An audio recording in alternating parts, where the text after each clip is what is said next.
Most people think imposter syndrome is about confidence, that it shows up because someone secretly believes they're not good enough.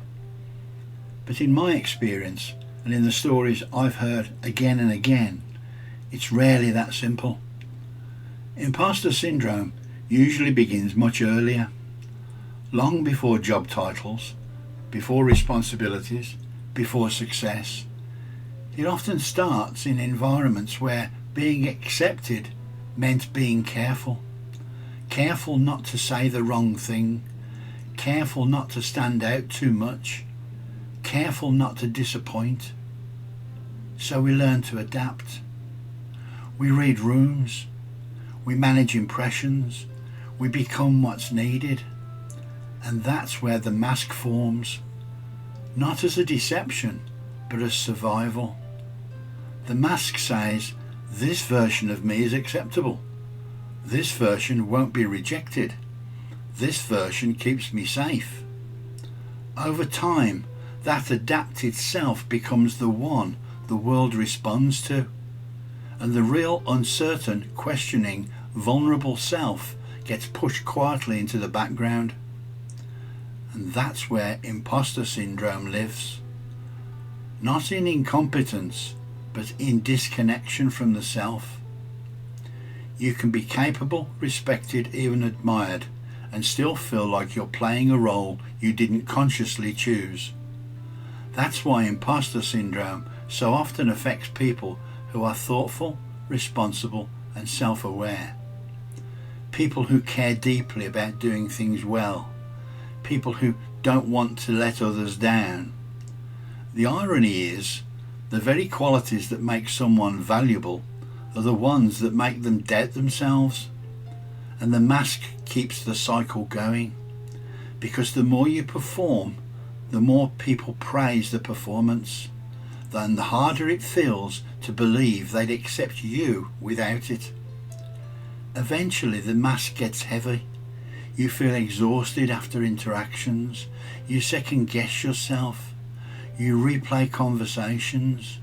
You wonder how long you can keep this up. And then something cracks.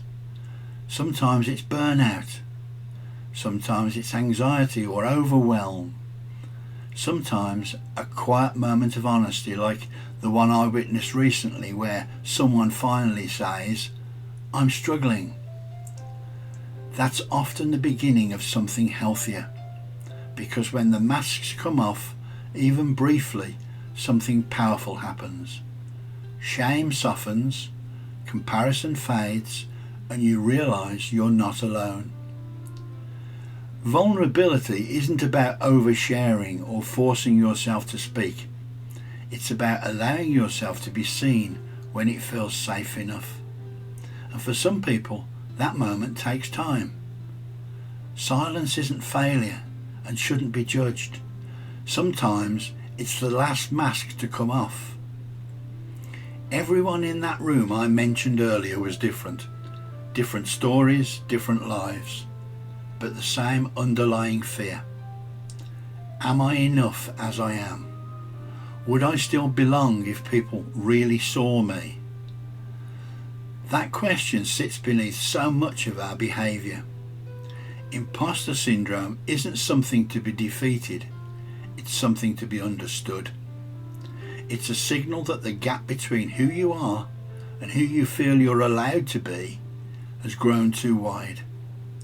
And the way forward isn't ripping the mask off overnight, it's creating moments of safety where you can loosen it. A conversation where you don't perform, a space where honesty is met with understanding, a reminder that you don't need to earn your right to exist. When people feel safe, they don't need masks. And when the masks fall away, imposter syndrome loses its grip. Not because you've proved your worth, but because you've stopped doubting your right to be here. Most of us don't need fixing. We need permission. Permission to be human. Permission to be uncertain.